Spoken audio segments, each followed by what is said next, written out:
शिक्षणाला प्राधान्य देणारा उपक्रम विद्यार्थ्यांसाठी प्रेरणादायी। आमदार बाबाजी काळे शिक्षणाला सर्वोच्च महत्त्व देत जिल्हा परिषद निवडणुकीतील इच्छुक उमेदवार दीप्ती प्रसाद भोगाडे यांनी आयोजित केलेला प्रबोधनपर व्याख्यान हा उपक्रम विद्यार्थ्यांसाठी अत्यंत प्रेरणादायी आहे।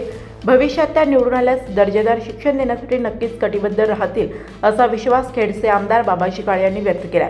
राजगुरुनगर येथे रेटवडी वापगाव जिल्हा परिषद गटाच्या इच्छुक उमेदवार दीप्तीताई प्रसाद भोगाडे यांच्या वतीने प्रसिद्ध व्याख्याते प्राध्यापक वसंत हंकारे यांच्या व्याख्यानाचे आयोजन करण्यात आले होते।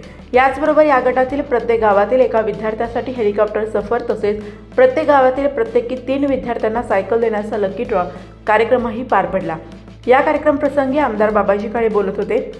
यावेळी व्यासपीठावर प्रसिद्ध व्याख्याते प्राध्यापक वसंत हंकारे, खेड बाजार समितीचे संचालक जयसिंग भोगाडे, माऊली ढेरंगे, दिलीप डुबे, मारुती सातकर, प्रसाद भोगाडे, दीप्ती भोगाडे यांच्यासह विविध गावातील पालक, शिक्षक आणि विद्यार्थी मोठ्या संख्येने उपस्थित होते।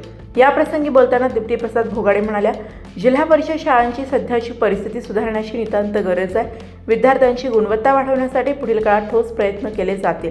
प्राध्यापक वसंत हंकारे यांनी विद्यार्थ्यांना मार्गदर्शन करत शिक्षणाचे महत्त्व, सातत्य आणि आत्मविश्वास यावर भर दिला। आमदार काळे यांनी दीप्ती भोगाडे यांचे यावेळी मुलांनी व मुलींनी जल्लोषात स्वागत केले।